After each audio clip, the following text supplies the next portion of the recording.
Qual será o futuro da educação no mundo cada vez mais tecnológico? Será que o modelo de educação que conhecemos é capaz de acompanhar a velocidade dos avanços da tecnologia? O conhecimento que faz sentido para uma pessoa pode não fazer para outra? A educação será o grande passo revolucionário para uma transformação social sem precedentes? Para tentar responder esse mundo de interrogações que paira sobre nossas cabeças, eu vou conversar com um membro do staff da diretoria da Escola 42, uma revolucionária faculdade de informática parisiense. Eu tenho o prazer de receber o engenheiro das tecnologias da educação, Vanderlei Martinianos. Vanderlei, prazer imenso de receber. O prazer é todo meu, Ricardo. Obrigado por ter vindo.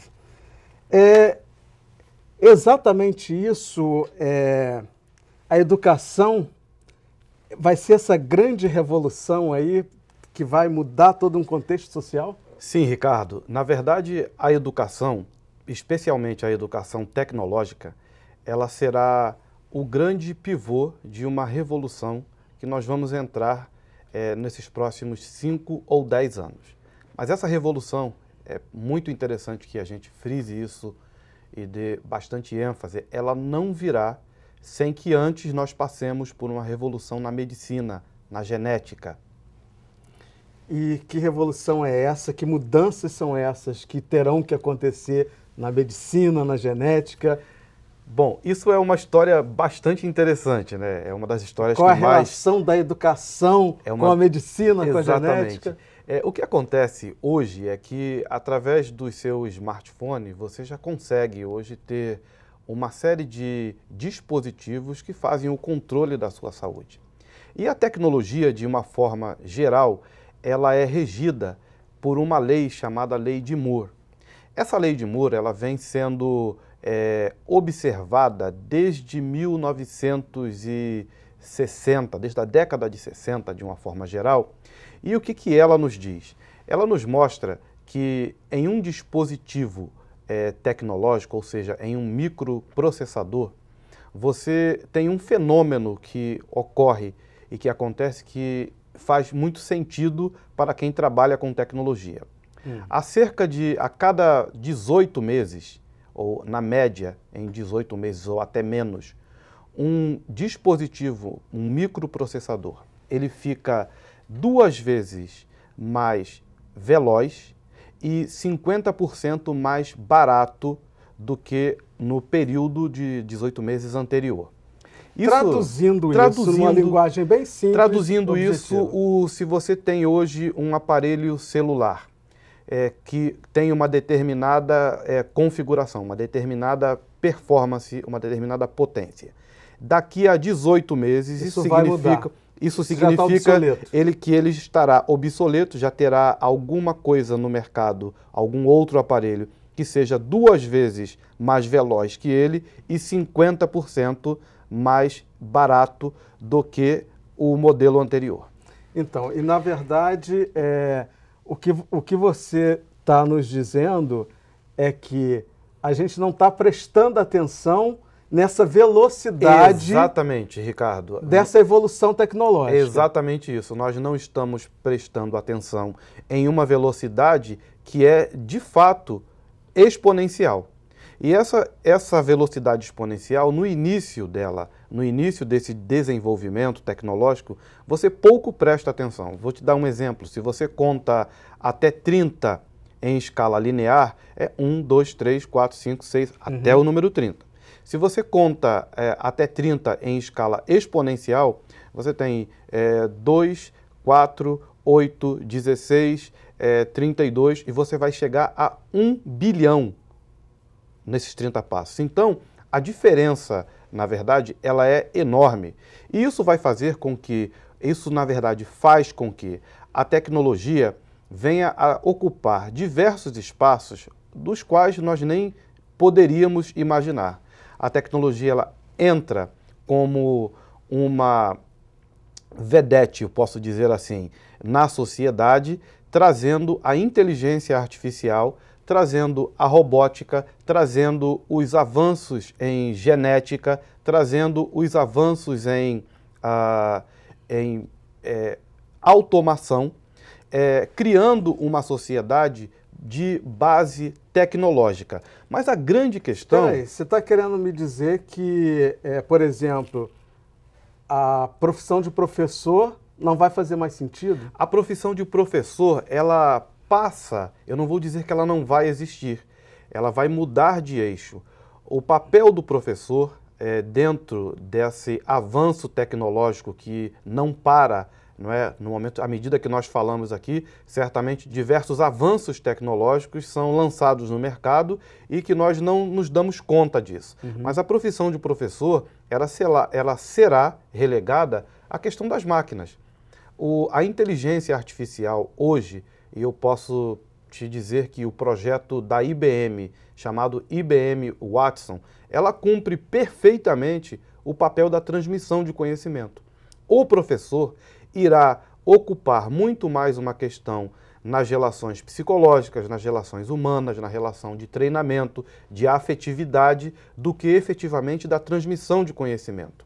Porque o mundo hoje, ele é completamente... Nós vivemos dentro de um turbilhão de informações. É impossível um ser humano ter todo o cabedal de conhecimento necessário para a sociedade que nós vivemos. E isso cada vez vai ser mais impossível. Cada vez vai ser mais difícil manter o nível de informações necessário para que nós tenhamos, digamos assim, uma condição equânime entre o que se tem disponível e o nosso conhecimento. O que eu estou dizendo para você, Ricardo, é que as máquinas terão a inteligência artificial, a robótica, ela terá muito mais conhecimento do que o homem. O Watson, o IBM Watson, é um projeto incrível, mas não é o único. Eu vou especificamente falar do Watson porque é algo que é bastante divulgado. Você e eu podemos entrar na internet e já usar as APIs de programação do Watson sem nenhum tipo de restrição. A IBM libera isso. Mas o Watson responde hoje como um supercomputador que leu toda a Wikipédia, que leu todos os papers ou os artigos científicos de medicina, de finanças e uma série de outras questões. Ou seja, você encontra resposta para tudo. Você encontra resposta para tudo de forma muito mais precisa e de forma muito mais atual do que eu e você teríamos capacidade e tempo hábil para poder ler. Se nós fôssemos... Isso hoje, 2016. Isso hoje em 2016, que nós estamos na fase de engatinhar da inteligência artificial. A lei de Moore nos mostra que em 2025 nós teremos um computador desse da palma de mão, smartphone, iPhone, seja lá o que for, que terá a capacidade de processamento equivalente a um cérebro humano. Mas como essa lei... Isso em que época? Isso em 2025, dentro de 9 anos. E essa lei ela é extremamente precisa. Essa lei rege todo o mercado de tecnologia. A Intel e todas as grandes fabricantes de processadores se baseiam nessa lei para criar a dinâmica de mercado. Então não há exatamente um erro. Em futurologia, no futurismo, algumas questões são completamente previsíveis, outra não. Eu posso lhe dizer que daqui a 30 anos, qual será o preço e a performance de um microprocessador. Eu só não posso lhe dizer quem será o fabricante. Eu posso lhe dizer que os computadores estarão em um determinado estágio. Eu não sei quem é que vai vencer o jogo do mercado e que estará, obviamente, no comando desse mercado. Mas o que eu estou dizendo para você é que, segundo a lei dos retornos acelerados e segundo a teoria da singularidade, da singularidade tecnológica, em 2045 nós teremos um computador de mão desse, isso é, se ele existir nessa configuração que nós a conhecemos, porque nessa época os computadores serão tão pequenos a ponto de caberem dentro da célula, dentro do seu corpo. é uma tendência que assusta a muito. Ou seja, você está querendo dizer que seremos todos transhumanistas? Eu não estou querendo dizer que nós seremos todos transhumanismo, mas eu estou lhe dizendo que o transhumanismo, a integração do homem e máquina, será cada vez muito mais presente para as gerações futuras. E é uma realidade da qual não podemos fugir. Hoje, E é uma realidade sem volta. é uma realidade sem volta. Porque grandes empresas, grandes players do mercado, como Google, como Microsoft, como IBM, estão apostando toda a sua fortuna, ou todas as suas moedas, nesse tempo. Estão se regendo, estão se conduzindo, melhor dizendo, através da lei de Moore. E eles, obviamente, já estão preparando todo o mercado, todo o seu aparato para esse tipo de sociedade, que terá uma integração com a máquina. Isso vai criar, na verdade, uma defasagem. O homem, na verdade, terá um tipo de conhecimento natural e a inteligência artificial, talvez o robô que você compre, como o Asimo, não é, que é uma realidade já bastante, que são vendidos pela internet, você terá efetivamente um Asimo, um computador pessoal, que terá toda a informação para lhe passar em uma escala que você efetivamente não conseguirá absorver. O que isso vai demandar? Os próprios pais, as escolas, vão começar a criar as guerras de cérebro. Todo pai, para que não caia numa inegalidade, se eu posso dizer assim, entre o homem e a máquina, ele vai demandar ao seu cirurgião, digamos, ao seu médico, não é, ao seu neurocientista, que turbine ou que dê determinadas drogas ou que dê determinadas como eu posso dizer, ou que ele turbine efetivamente essas crianças ou esses adolescentes, ou sejam quem for, para que não haja efetivamente uma discrepância entre aquele homem e as máquinas do momento. Ou seja, vamos criar seres superdotados. Criaremos seres superdotados, sim. Óbvio. Vamos dar uma paradinha, Vamos. que a gente vai ter que fazer um intervalo. Esse papo está muito instigante, eu estou muito interessado. Olha, eu vou para o intervalo, mas fique aí com a gente, porque no segundo bloco tem muito mais informação sobre tecnologia e educação.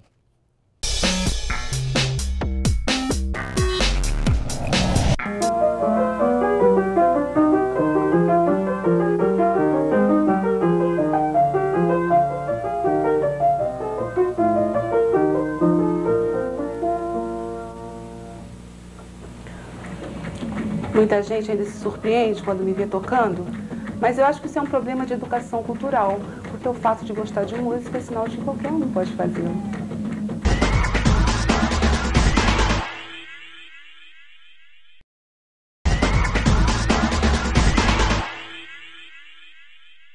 Hoje eu estou conversando com o engenheiro das tecnologias da educação, Vanderlei Martiniano. Estamos conversando aqui sobre um assunto extremamente importante, que é sobre o futuro da educação.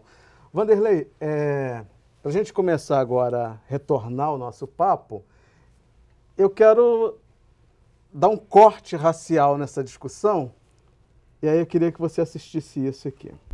Pensar possibilidades de ter mecanismos onde a gente trabalhe, seja na internet, seja na TV, a valorização dessas relações contribui imensamente na consolidação, principalmente das diretrizes curriculares brasileiras relacionadas a essa relação étnico-racial. Mas a gente ainda percebe que a cultura negra ela é pouco valorizada, principalmente nos grandes meios de comunicação, na mídia impressa. A gente precisa valorizar isso. E aí, por isso, o papel fundamental das mídias negras na consolidação e na valorização da cultura afro-brasileira. Então, a gente estava falando aqui, você estava fazendo um panorama desse universo do futuro, e aí eu te pergunto, hoje a população negra, ela está não sei quantos passos atrás, né, devido ao que todo mundo já sabe, né,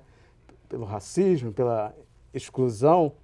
Dentro desse universo, como estarão os negros, os pobres nessa relação de educação e tecnologia? É uma questão que me faz pensar muito, não é?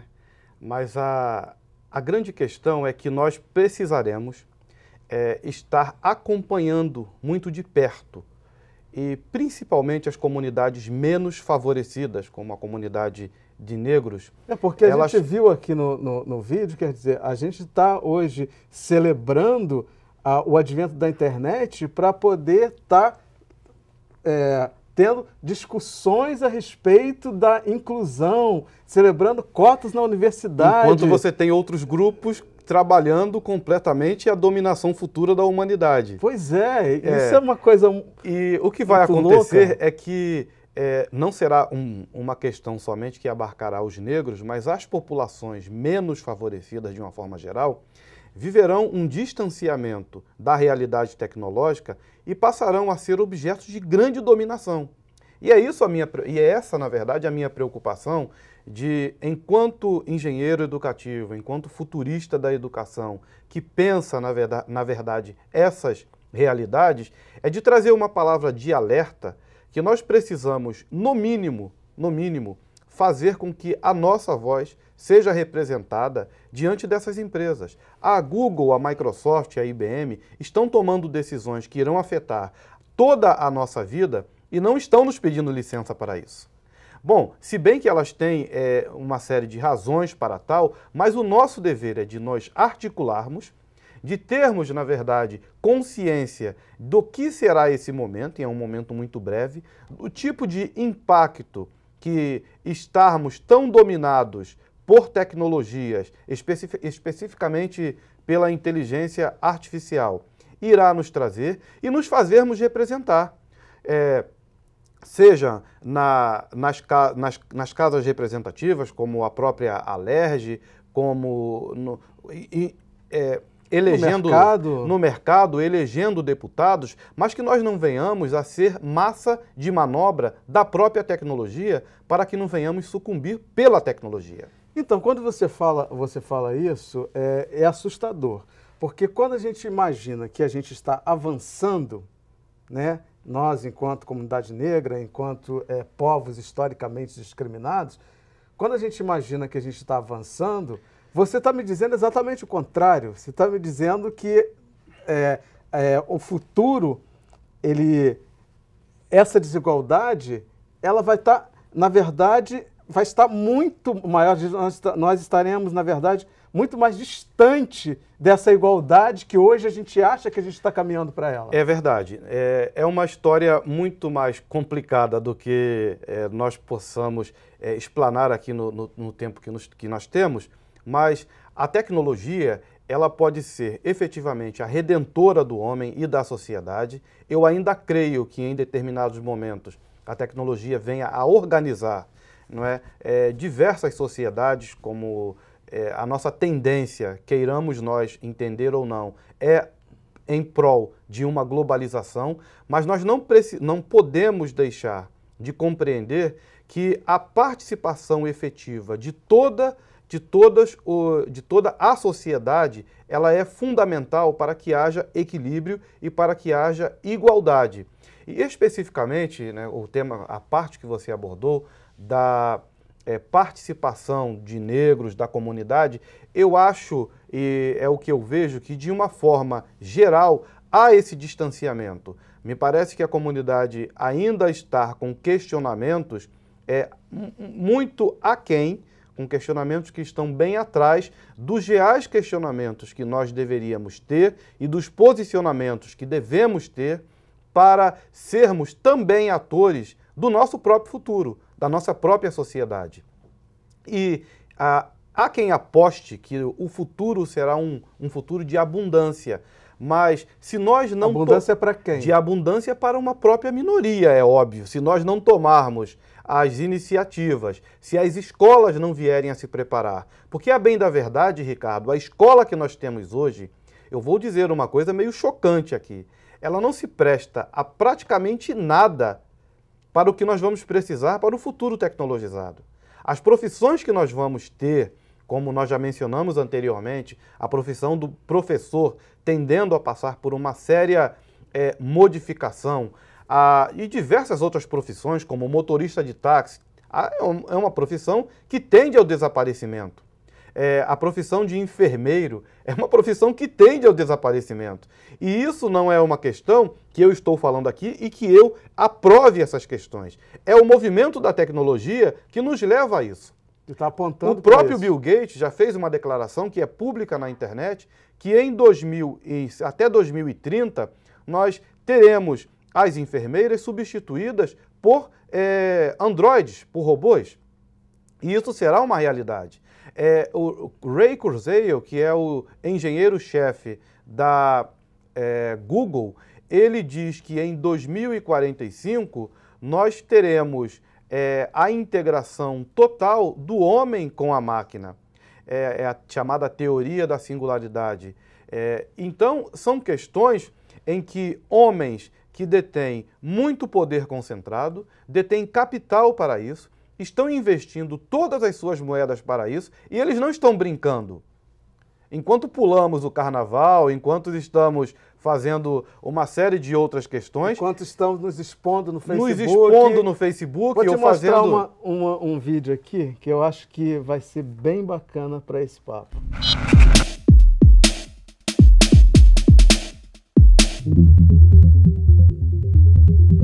A rede social ela pode ser um espaço de conscientização. Agora nós temos a facilidade de comunicação muito maior. É importante que a gente se una em torno dessas redes, que são instrumentos modernos, para a gente avançar no combate ao racismo. Da chamada velha guarda, temos que reverenciar esse novo espaço de comunicação que são as chamadas mídias sociais. Agradeço também as pessoas que não são dessa era e que conseguiram se integrar e estão interagindo conosco e podendo dar ainda mais informação e fazer circular o conhecimento, que é o que a gente precisa.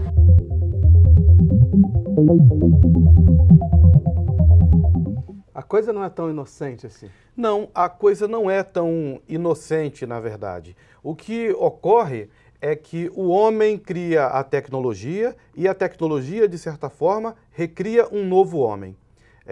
Esse processo é um processo que se autoalimenta, não é, praticamente, e nós não sabemos, ou na verdade sabemos e não queremos assumir de público quais serão os resultados desse processo quase que alienatório.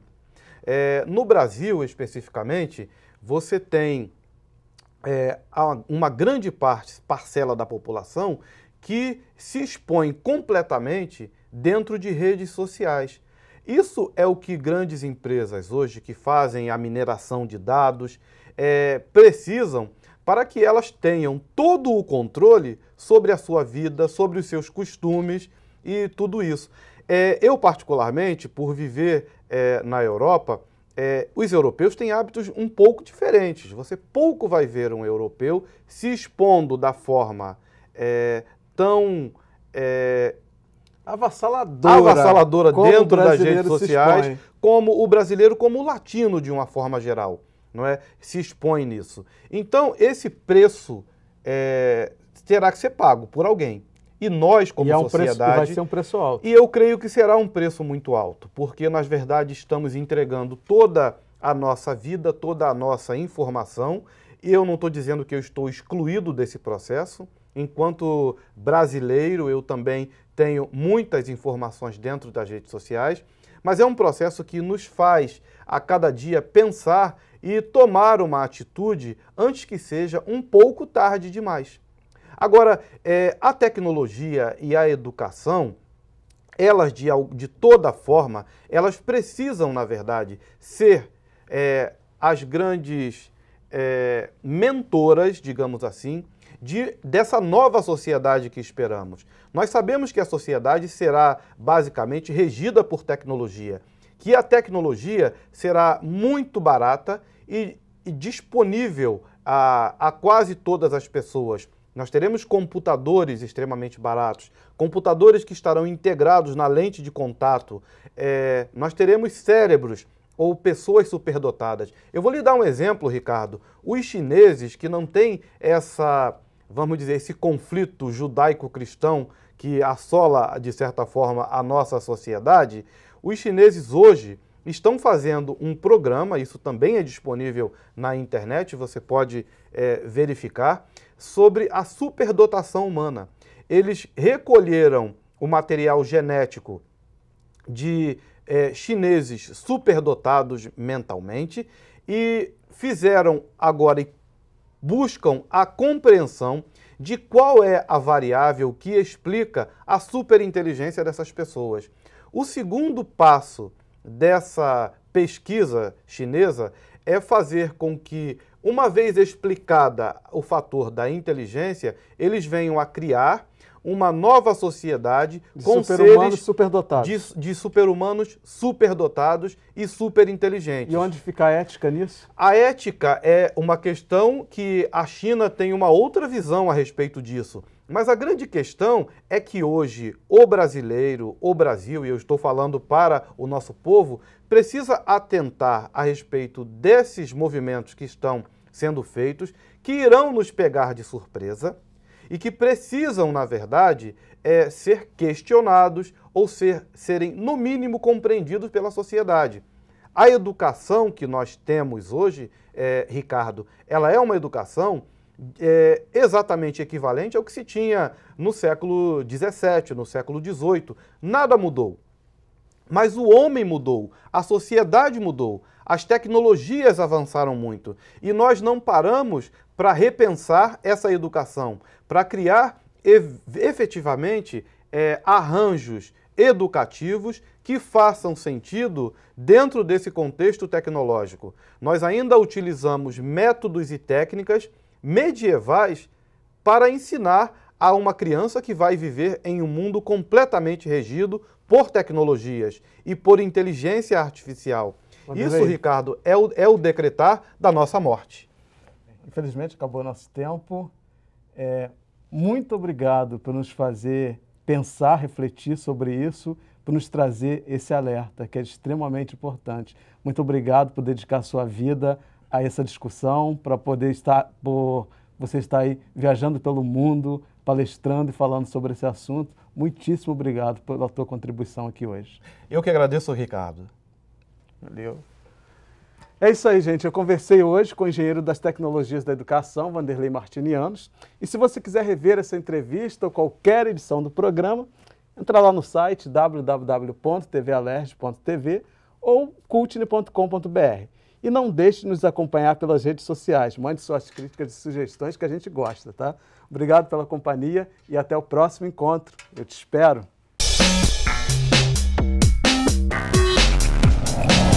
Como diziam os poetas, quem não faz parte da solução é parte do problema.